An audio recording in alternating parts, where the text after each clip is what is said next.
So the agenda for this breakout session is the Spirit Task Force, who's on our outreach team, who's on our research team, and what is going on with our marketing workshop, where we're all going to collaborate and figure out how we're going to continue pushing Project Reclass forward. So first I want to introduce our outreach team.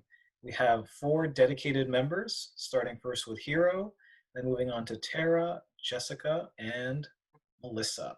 So first, I want to introduce the wonderful webmaster who has so successfully created a program for us. But first, language. Part of what we've done with this program is figuring out how are we going to make words in our program that reflect our values. So over the summer, we came together, figured out what we want to use as words for our vision statement and our mission statement. And all of that collaboration produced these word banks where we can go in and help structure our articles, our research, and our blog posts. Another part of it was we had to decide what color best represented our values. So oftentimes you hear army green, navy blue. There's a reason why those colors denote a type of service or military. They invoke a type of feeling. And after all of our research, we came down to teal. So if you look at the top of your screen, you can see our teal color scheme is throughout everything we do, from our logo to our slides. Our logo previously, as you can see on the top left of your screen, was created this past February. And it, at the time, did a good job of summarizing what we wanted to do, but we wanted to build upon it. And that's why we, once again, worked in collaboration and we came together to form this slide decks, which helped us figure out, well, we want stripes because in the military, stripes denote higher rank of advancement. So as you learn more, you gain more stripes. We wanted to involve tech. So we wanted to include, as you can see there, do we wanted a mouse? Do we wanted a circuit board? What did we want? And then we also wanted to invoke knowledge. So we were playing around with books, with a diploma, whatever, that someone could look at it and go, oh, I understand that. And that is where I'm going to turn it over for Hiro, just to give us an idea about brand color values. Introduce yourself, Hiro, real fast. Yep. Hi, I'm Hiro. I am a content strategist and was working with Reclass to redo the website and also to create a new logo. And we work with a graphic designer named Mary Heinrichs for this. And as you can see, we were going through a couple different colors that we wanted to kind of give a show of what it is we're trying to convey. And the logo that we ended up with is the one on the top left corner that says Project Reclass. We went with the 2 colors, the 7719, which is the teal, and then there's the blue, the 648C. And the key concepts that we were looking for in this new logo rebrand was the military, which is represented by the chevrons, the cloud technology, the empowerment, the upward momentum, and digital space. So I think this logo kind of embodies all of that very well. Let's see. Oh, can go to the next slide. And here you can see a couple different variations of what we discussed with the graphic designer and the different color schemes that we discussed it with. I kind of like the shield one, but there were 3 or 4 different variations, and then some more variations depending on like how tall, how wide, stuff like that. And in the end, we ended up with the chevron and cloud one with those 2 colors that I mentioned earlier.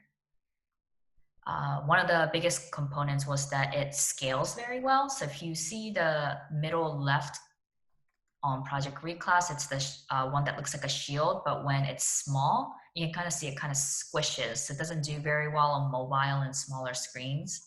Whereas the one that we have, because the lines are so bold, it doesn't really matter how big the screen is or how small we scale it down to, it always looks great.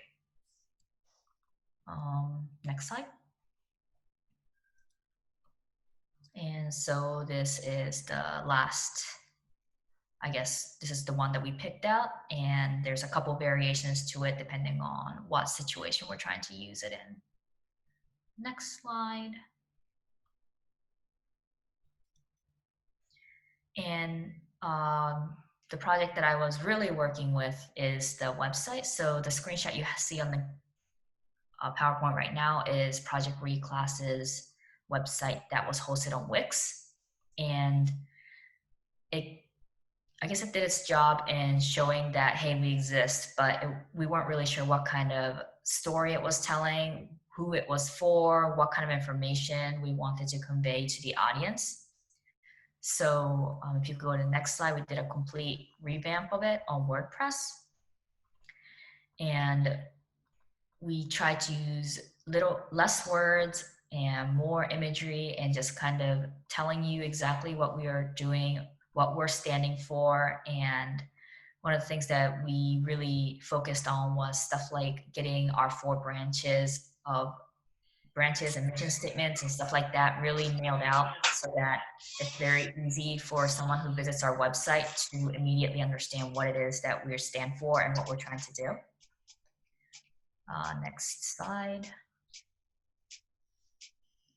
I guess that's it for the website track, but you can find us at projectreclass.org. Yes, so I also just want to, before we go to the next slide, just really want to highlight the hard work that Hiro's put in with us. She's helped us really help the rebrand of our material. And since our website is our public face, Hiro did a wonderful job now allowing us to demonstrate how proficient we are at our material and what they can do if you would like to join. So next slide is... You can notice all the colors that we chose. Yes. Now very color coordinated as well, which is nice. Hiro's an expert at this. Back to, we discussed the importance of vocab, and especially when you are working in a prison environment, you're working in a correctional facility, you're working in anything criminal justice, even in the military, one of the phrases I remember most are words matter, or words mean things. So we really worked hard to figure out what do we want to say our mission is. And we talked about this earlier, but this mission statement was crafted by all the individuals at the bottom. Tay, Jackie, Tara, Garrett, and Sarah all helped come up with this mission statement, which is Project Reclass develops technical vocational skills in incarcerated veterans striving for upward mobility upon reentry into society. So one of the key things that came up again and again in our discussion on vocab was, what do we call our population we're teaching? Because right now, you would normally refer to someone in prison as a prisoner. And that's a very dehumanizing word. So we want to, they're incarcerated, but they are still veterans. And it's important to remember that when you're working with them. So that is why we spent over a month working together to get this statement. Our vision statement, and this is where we're working on a vision workshop. Where do we want to move forward? And at Project Reclass, we believe that investing upfront in individuals working towards financial independence makes enduring improvements to our communities. So working with the social workers at Rutledge State Prison, they were always keen to remind me that the individuals I'm working with, they're not just, prisoners, not just veterans, they're oftentimes fathers, they're brothers, they're husbands, they are currently incarcerated, but when they get released, they're put back into their communities. And every time they get reincarcerated, that is ripping a member of the community out and putting them away in prison. And with 2.2 million Americans currently incarcerated, that is something that we want to help address, is how do we stop them from going back into prison, but allowing them to stay in society, in their communities. And we strongly believe that investing through Toynet, through our curriculum, through the partnerships we're forging with other institutions and other prison systems, that will allow individuals who are taking our material to find a way to gain the skills to gain financial independence and will not be relapsing into incarceration. They won't be going back into jail, recidivism. So with that being said, is Tara, yes, you're on this call. Tara, I would like for you to speak about your great job. So first introduce yourself, and then let's hear about how it went this past month. Sure. Hello, I'm Tara. I've been working with the marketing side, specifically the social media. Here displayed is the social media schedule for the past month. In addition to advertising Hack Day for individuals to attend, we also wanted to focus on promoting the brand of Project Reclass, as the mission and vision statement were developed during this time. With this in mind, we categorize ways to highlight what Project Reclass is for the people who are involved and how it's been helping them, because part of Project Reclass, the focus has also been helping individuals who volunteer to excel in their career as well. That's why we have member feature focuses on individuals from the technology track, as well as individuals in this track as well. And then we also wanted to keep in mind with the idea of social media is quick and to the point. And with that in mind, we focused also on promoting what Project Reclass is, and also with Hack Day as well. And we can go to the next slide. Yes. As we were discussing earlier, that we are in a global pandemic, and these times that are presented on this slide show usually when these platforms are the most busy, when it gets the most traffic. And since we are in a global pandemic, most people, most individuals are working from home and have to have a lot more time to check their social media. So with the idea of the times that are listed here on this slide, we actually went a little bit out of the range to a little bit earlier on some days and a little bit later on other days to promote content and see where we receive the best as well, where we receive the best return as far as engagements. And then we can go to the final slide, I believe. Yes, so with all the efforts over the past month, and a lot of efforts due to our individuals communicating with each other, because I do also know there was a lot of encouragement for our members to talk about the work they've been doing with Project Reclass. We were able to increase our engagement up to 234 followers, transferred from likes in comparison to in July when we began, and what Kunal and Tay had mentioned earlier with the beginning of the project really taking a big rise. And I'm gonna just move this one screen here, make sure I'm talking about the right thing. Yes, so also with social media, we were able to target individuals as well as focus a lot of our boosted posts to particular industries. And here this slide showcases all the different individuals we reached on LinkedIn and what areas they work within. So as you can see, there's also a percentage increase of those who our material resonated with. And I would just like to talk about how on this slide, it shows we are a technologically driven organization, but we also are heavily involved when it comes to art and design. And I hope you're able to see that in Toynet, where they have put a lot of effort into the user's experience. And we would love for everyone that would have a chance and would love to work with us. You know, if you would like to be a user tester and see what you think of the program, we would highly encourage you to, because oftentimes your first experience with an app, with a website, will determine if you want to use it or never use it again. I've used many websites where if it's not well designed, I won't come back. And that's the same with a lot of people. There's a statistic that you will wait about 3 seconds for a web page to load, and after that, you're done. It's just the hallmarks of a fast internet society. So, Jessica, can you now introduce yourself and speak about the Hack Day email outreach?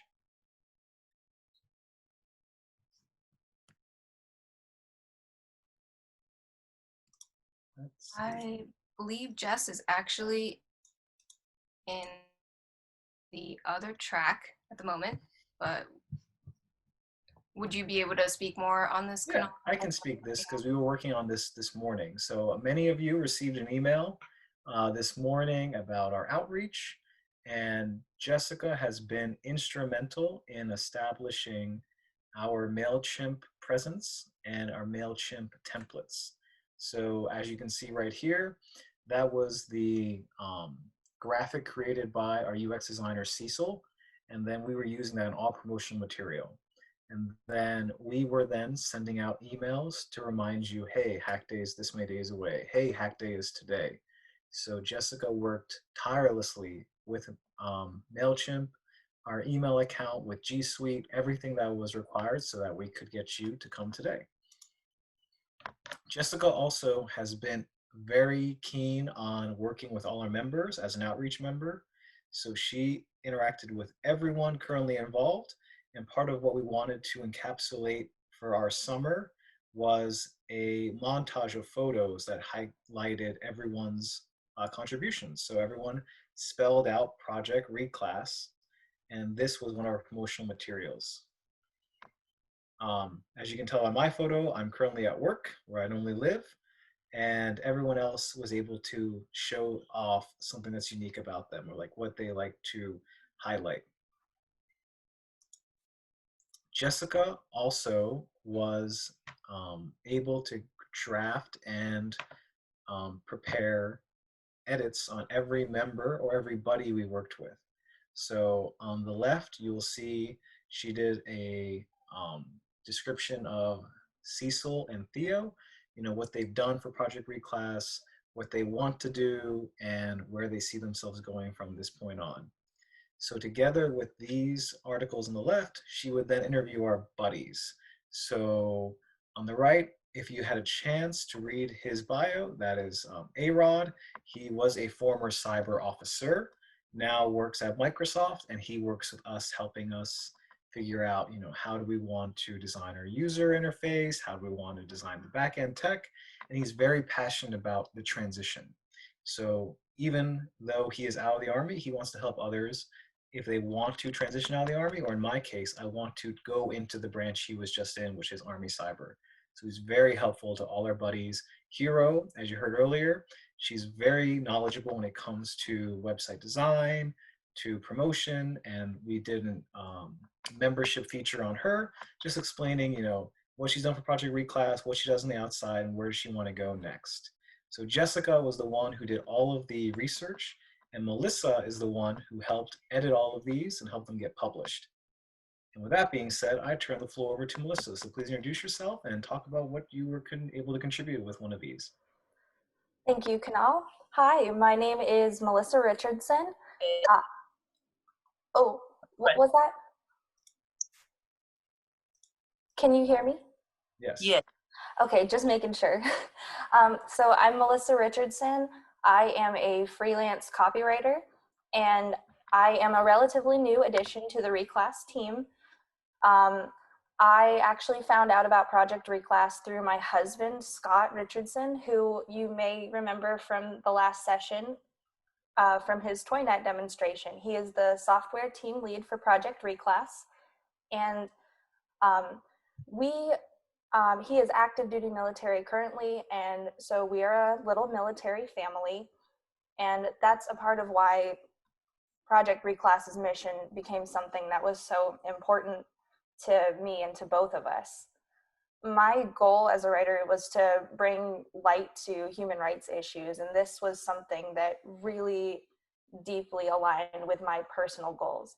And so with Project Reclass so far, I have been primarily editing the works of other teammates, including team features written by Jess, which have all been wonderful, and several blog posts written by other members of the team.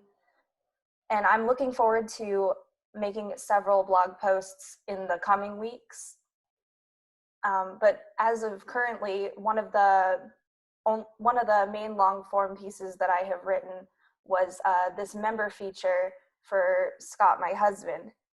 And in addition to that, I have been working with Garrett Freeberg. He has been wonderful, and we have written, we wrote the script for that promo video that you guys may have remembered seeing in the beginning of the presentation. We got to work together on that, and it was a really wonderful experience and a wonderful first introduction to Project Reclass for me. So one of the most important things about Reclass that I have found from working with them is that while we are based in technology, we're also very much based in helping individuals and helping people.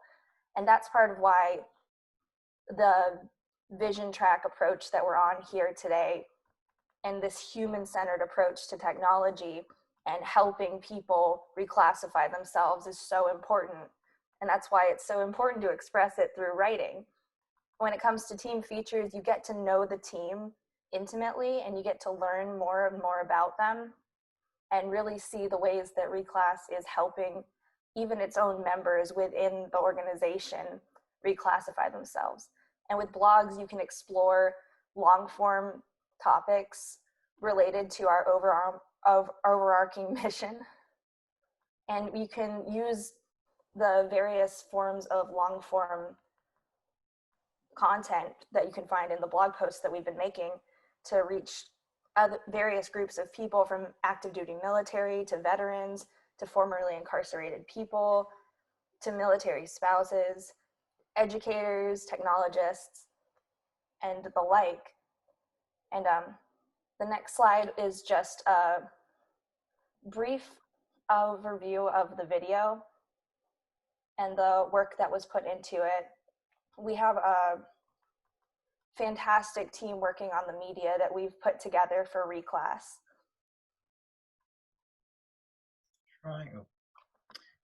If you could just describe like what went into this video, just briefly, like how much work went into just this production. Oh yes, of course. So in terms of script writing and editing, Garrett and I worked together collaboratively to make sure that we could really address all of the main points that Reclass covers, using the language that we need to use that would best express our mission and the human-centeredness of it all. And then after that, we also had to work on compiling footage footage and visuals that would best describe, that would best accompany the text and the script of our mission. This was a video without sound, and so it was extremely important to make sure that the visuals got to reach people, got to relate and show the groups that we were reaching. And no, it was an excellent job that really helped encapsulate once again everything we're doing in a visual format. If you have a chance, I highly recommend listening to the audio for this because it's just such an upbeat and excited way of looking at what we're doing. And with that being said, I want to turn over to our research team. So Garrett was brought up previously, but I want to also introduce Grato and Aram. So first, let us start with Garrett. Hey, how's it going, everyone? Yeah, as he mentioned, I'm Garrett. I'm a UX writer and content strategist at Reclass, but I've also been very involved in research for Project Reclass. Before I briefly talk about the research that I contributed, I also wanted to talk about our organization's content and how I implemented something that was making our content more impactful, and that is our content style guide. As a company grows, its digital products grow, and the number of content creators that contribute to it grow as well. And a content style guide helps keep the voice, tone, and messaging consistent across all those platforms and products. These documents, these guides will include general rules about the content and writing, as well as specific instructions and rules. And yeah, as it's mentioned here in the slide, this establishes familiar and expressive voice and tone across the product, consistent brand expression across products and experiences, and predictability and coherence for users as they navigate through the product. This style guide is part of a larger design system, but it's very important in terms of the written content that you see across all products. I'm going to go ahead and go to the next slide for me, Kunal. Yes, but before I go, I just want to let everyone know that the hard work that Garrett put in allows all of our material to be center of the road and allow us to speak with one common voice. So even if you're writing a different piece, you're able to fall back in on the words that we came up with this summer so that we can all stay grounded in the same thing. Exactly. So just to briefly touch on a few things that were in this content style guide. Firstly, we want to address our mission and vision statement, make sure that's internally agreed upon and used consistently across all platforms. We wanted to really explore who our audience was, whether that be users or stakeholders. We wanted to discuss, who are our colleagues, our peers, who else is in the same nonprofit space, and how are we different from them. And then additionally, as I touched on, we wanted to really explore the voice and tone of who we are. We wanted to personify Project Reclass. We wanted to find out what our brand's characteristics are, as well as, our word choice and our speaking style. As well, what this did is, let our users and stakeholders know who we are as a brand and who we are as a company.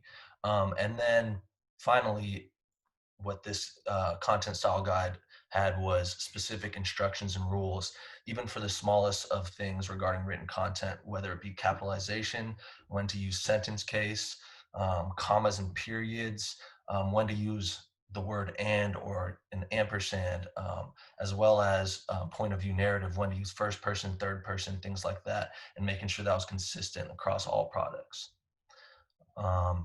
And on the next slide, what you'll see is just some samples of how we wanted to make sure we're very clear, as Kunal touched on previously, with our word choice. As you see, the words in green are the words we want to use instead of the words in red, because this word choice is very important in making sure our voice is consistent in defining who we are. Words are very impactful, and just using one of these words instead of the other can completely change your narrative. So yeah, that's a bit about it for the content style guide. I'll briefly touch on some of the research I did. When I was told that when I started contributing to the research side of things, I wanted to explore really like how technology plays a role in reducing recidivism, but more specifically, how it can play a role in incarcerated persons' mental health, and how that role it plays in the mental health could potentially reduce recidivism. So I really started to explore the topic of telemedicine, and I had the pleasure of speaking with Dr. Grato Paneque, who is a recently retired forensic and general psychiatrist with over 20 years of experience working in state hospitals and correctional facilities in Pennsylvania. He shared a lot of great insight regarding his time working in these correctional facilities and giving psychiatric evaluations, and specifically in recent years, doing so through telemedicine, meaning he was evaluating these incarcerated persons via video conference call. And we really discussed how this aspect of technology could either help or hurt that aspect of really diving into mental health of the mental health of incarcerated persons. If you'd like to read more about that, you can check out our digest page on the Reclass website, and I speak more about that. And so moving forward, I want to continue kind of down this path regarding how technology plays a role in incarcerated persons' lives and how we can reduce recidivism through technology. So I'm going to be working further with one of our teammates, Grato, to explore the funding and how that affects the quality of technology within the prison systems, and just kind of learning more about emerging technologies within the prison system, and again, like what kind of role they can play in reducing recidivism. So that's it from me.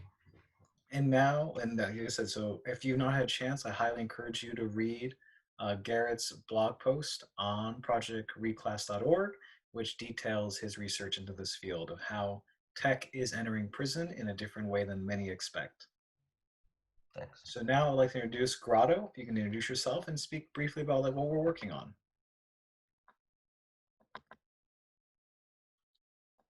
Yep, of course. Thank you for that, Kunal and Garrett. My name is Grato Paneque. I've been kind of at the backdrop here recently this summer, working with Garrett and Kunal and other members just to try and see where my role can be. And while I'm going to be focused more on the criminal justice side of things, I'm still kind of here and there as a flex guy to see where I can assist everybody. But I'm a criminal justice specialist here at Project Reclass, as I said. Currently, I have the wonderful honor and privilege to be a stay-at-home father to my beautiful 6-month-old daughter during these turbulent times. She is peacefully quiet upstairs, and I hope she remains that way, so please bear with me if that changes. But a little bit about me. I have a Bachelor of Science in Criminal Justice and a Master's of Science in Administration of Justice. My field experience is in the private sector, mainly doing contract security in corporate, industrial, and nuclear settings. But all that being aside, you know, even though my work experience is more geared towards the law enforcement track, I am passionate about education and advocating for a change within the criminal justice system through education. Here at Reclass for the criminal justice branch, we are currently focusing on providing information to the public. Some of it's readily available for you guys to check out. The topics include the cost of incarceration. We have an article posted on the website called The Burden of Recidivism, and I'm going to touch briefly on that a little bit later. I'm also working on criminological theories and how to integrate some interesting things just to provide like a fundamental view of the field, such as theories on incarceration and deviance, just generally why people offend and why people do not offend. And lastly, I kind of want to examine, you know, the paradigm shifts from the punitive approach to the rehabilitative approaches. Basically, you know, where the system was then and where we are now. Challenges we are facing, you know, there's a lack of recent data, and criminal justice as a whole, it's very broad, you know.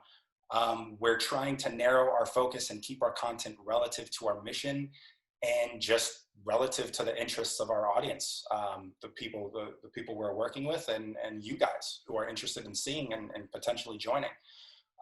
More detail regarding the work currently done and the discussion to how we can improve will all be focused on later in this discussion. I want to keep it very brief, and that's all I got. Thank you, guys. And then Aram. Hi, everyone. Can you all hear me? Okay. I can. Hi, my name's Aram. My day job is as a software engineer in New York City, and my big passion is educational technology, among other things. And this is Reclass in 4 Stories. So Tay, our co-founder, and I used to work in the same company, Bloomberg, and we met in the office pantry, and literally in our first meeting after we said our nice to meet yous, she says, I'm starting weekly hack nights to work on side projects. Do you want to come? I was like, yes. And that became the start of a long collaboration where we became very active in Bloomberg Women in Tech. We organized events, both internal, like weekly hack nights, and also external facing with panelists from around New York. We revamped our internal newsletter together, among other things. So the weekly hack nights that Tay actually highlighted in our session before became a series that continued well after Tay left the company for bigger and better things. And the hack nights were only cut short earlier this year by the pandemic.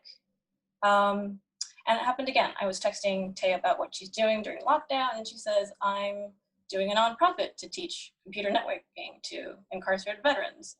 Do you want to join? I was like, yes. And that's how I'm here. Perfect. And we're very excited. So I also want to give a shout out. If you see these slides, these were artfully designed by Aram. Oh, thanks. Thanks, Kunal. Okay, I'm still on the first slide, please. Oh, sorry. Yeah, I have 4 stories. Okay. Yes. I mentioned, so moving on to the doorstopper textbook. I mentioned a big passion of mine is education, and in particular, that's designing teaching methods for non-traditional audiences, as well as designing non-traditional teaching methods for traditional audiences. So a traditional method for teaching traditional learners of computer networking is the Myers book that Kunal mentioned earlier. And it is a doorstopper of a book. It is 956 pages, if I have that right. And my question is, when you read it, do you actually get 956 pages worth of knowledge? And does it serve all learning styles? This is particularly relevant to Reclass because incarcerated people can develop a very different learning style from non-incarcerated people. So I recently attended in air quotes because it was virtual. I attended a talk at the Grace Hopper conference about mentoring formerly incarcerated engineers. And one of the speaker's mentees apparently learned full stack development while incarcerated. And this is remarkable because incarcerated, you don't have internet. So no Stack Overflow, no way of looking things up if they got stuck. So the mentee engineer developed a learning style where she asks very solutions-oriented questions and overall a very different learning style. And so my longstanding side project, one of my longstanding side projects is to design better textbooks for data science and other subjects. And let me just illustrate that with this little analogy, this little picture that we have here with stoves. This is actually a classic example from industrial design. With the left stove, I hope you can see the knobs there. It's all in one line. Which knob operates the back left burner? Is it obvious? It's not obvious. Whereas on the right, you can see the mapping very clearly. So in an analogy for, well, sticking with the burners, how much mental energy is the user unnecessarily spending to match up the knobs with the burners? And how much more space are you taking up? Because the bad design means you need to add labels to the knobs. So going back to the very traditional 956-page textbook, is it 956 pages because the material is really that dense?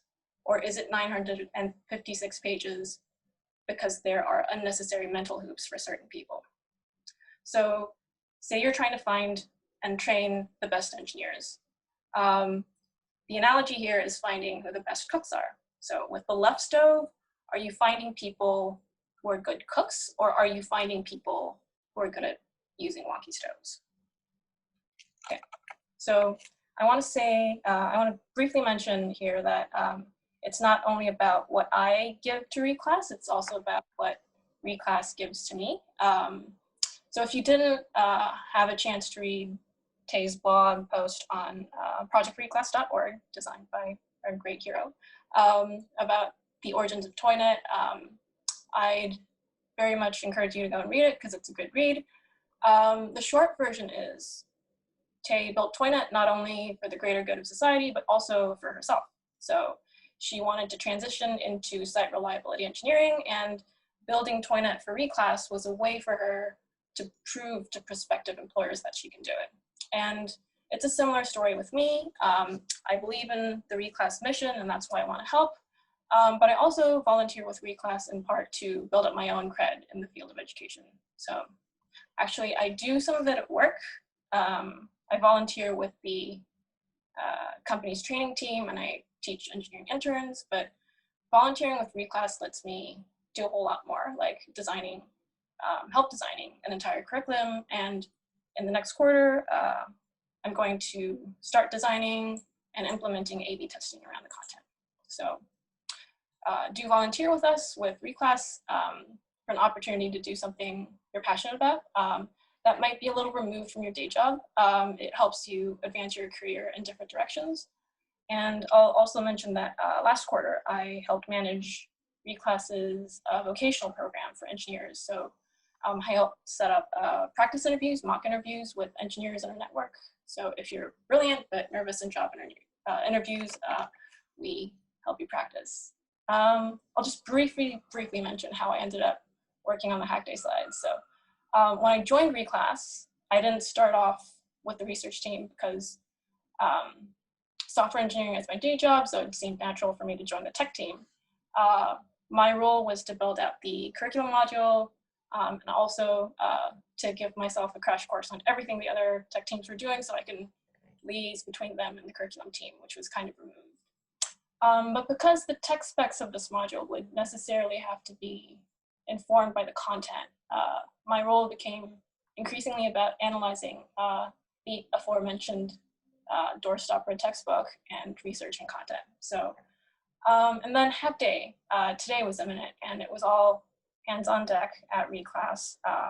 I volunteered to be the point person on designing slides because designing a presentation actually has a lot of parallels with designing teaching materials. So among other things, I provided feedback on the technical diagrams for clarity and the like. And the point of this rambling story is that there can be a lot of fluidity in the specific role that anyone plays at Project Reclass, but ultimately they all serve our common mission, which is to bring technical vocational education to non-traditional audiences, such as incarcerated veterans. Thank you, Aram. And then the next slide. Yeah, so who should join the research team? We're looking for you, who's passionate, willing to do something about the challenges you see, having discipline to plan and execute, having awareness to ask for support when you need it, and comfortable adjusting goals with new needs. Yes, so to discuss on that a little bit, we in the research team, we're currently looking for more help, criminal justice, blog posts, video editing, everything you've seen today, we are still working to get more and more people involved with. We're looking for people who are very passionate about the mission. It's a very certain segment of the population we're working with, but it's a large population. At 180,000 incarcerated veterans as of 2017, that is larger than the prison populations of the entire nations of England, Ireland, and it was Portugal, last that I was checking on data. So just veterans who are incarcerated outnumber entire nation state prisons.